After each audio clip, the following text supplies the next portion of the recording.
ई आकाशवाणी गोरखपुर। अब रउआ सभे विकास राय से क्षेत्रीय समाचार सुनी। गोरखपुर दौरा में मुख्यमंत्री योगी आदित्यनाथ आज सवेरे गोरखनाथ मंदिर हाता में जनता दर्शन का आयोजन कई के करीब 350 लोगन से भेंट कैलें। मुख्यमंत्री उनकर समस्या सुनलें और एकरे निपटारा बदे संबंधित अधिकारियन के निर्देशित कैलें।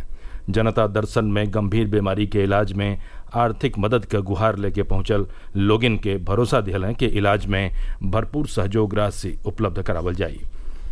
कुवैत में पिछला दिनन भइल एगो अगिलग्गी के घटना में गोरखपुर का 2 जने अंगद गुप्ता और जयराम गुप्तो का मौत हो गई रहे। काल उनके शव के गोरखपुर ले आके अंतिम संस्कार कैल गये। ए बिच्चे आज मुख्यमंत्री योगी आदित्यनाथ गोरखनाथ मंदिर में दोनों मृतक का परिजन लोगिन से भेंट कैलें और उन्हें 5-5 लाख रुपया का आर्थिक सहयोग का चेक दिहलें। मुख्यमंत्री पिछला दिनन जम्मू के शिवखोड़ी में भइल आतंकी हमला में घाही गोरखपुर का श्रद्धालुअनों से भेंट कैलें। 4 घाही लोगिन के वहां के 1-1 लाख रुपया का सहयोग राशि दिहली। तीसरा बेर प्रधानमंत्री बनने के बाद नरेंद्र मोदी 18 जून के अपने संसदीय क्षेत्र वाराणसी पहुंच रहा हवें। इस दौरा पर वहां के सम्मेलन के जरिए अन्नदाता किसानन से बातचीत करब। 9 करोड़ से बेसी किसानन के बैंक खातन में प्रधानमंत्री किसान सम्मान निधि का 17वीं किस्त जारी करब। किसान सम्मेलन में संबोधित कैले के बाद प्रधानमंत्री नरेंद्र मोदी बनारस का काशी विश्वनाथ मंदिर में दर्शन पूजन कई के विश्व विख्यात गंगा आरतियों का अवलोकन करब। प्रदेश में गंगा दशहरा का पावन त्योहार आज श्रद्धा भाव से मनावल जा रहा हो।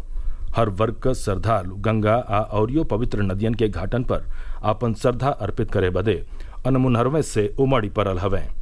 गंगा दशहरा पर पेश हो हमरे संवाददाता का एगो रिपोर्ट। गंगा दशहरा के मद्देनजर सुरक्षा व्यवस्था बढ़ा दी गई है और पुलिस नदी के तटों और घाटों पर खास निगरानी रख रही है। घाटों पर विशेष पुलिस बल और गोताखोरों की तैनाती की गई है। अमरोहा, मेरठ, कानपुर, फर्रुखाबाद, प्रयागराज, गाजीपुर और बलिया जैसे प्रमुख शहरों में गंगा नदी के घाटों पर सुबह से ही हजारों श्रद्धालु उमड़ने लगे हैं। वाराणसी में देश भर से स्नान करने पहुंच रहे श्रद्धालुओं के लिए सभी 84 घाटों पर खास इंतजाम किए गए हैं। गंगा दशहरा को गंगावतरण भी कहा जाता है क्योंकि ऐसी मान्यता है कि इसी शुभ दिन पृथ्वी पर गंगा जी का पवित्र अवतरण हुआ था।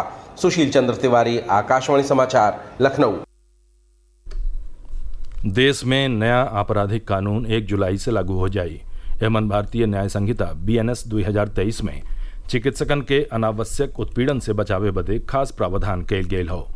ए संहिता का धारा 106(1) में ई उल्लेख हो कि एगो पंजीकृत चिकित्सक के चिकित्सकीय लापरवाही बदे 2 साल लेकर जेल और जुर्माना से दंडित कैल जाई। BNS कौनहू चिकित्सा प्रक्रिया के निष्पादित करत के जल्दीबाजी चाहे लापरवाही से मौत का कारण बने वाले चिकित्सकन बदे कम सजा का प्रावधान करेला। संघ लोक सेवा आयोग की ओर से UPSC सिविल सेवा 2024 प्रारंभिक परीक्षा आज प्रदेश के कई जिलन में कई परीक्षा केंद्रन पर 2 पाली में संपन्न भइल। परीक्षा बदे लखनऊ में 87 और गोरखपुर में 38 परीक्षा केंद्र बनावल गेल रहल। पहली पाली में सवेरे 9:30 बजे से 11:30 बजे ले और दूसरी पाली में दोपहरिया 2:30 बजे से 4:30 बजे ले इम्तिहान भइल। गौरतलब हो कि UPSC प्रारंभिक परीक्षा 26 मई के होखे के रहल, बाकी आम चुनाव के नाते एके 16 जून ले टारी दिहल गयल रहल। 21 जून के मनावल जाए वाला अंतर्राष्ट्रीय योग दिवस के उपलक्ष्य में काल से प्रदेश भर में योग सप्ताह का शुभारंभ भइल हो। यह सप्ताह में आज दूसरको दिन सज्जो जिलन में आयोजित विभिन्न योग शिविरन में लोगन के आसन, ध्यान और प्राणायाम का अभ्यास करावल गये।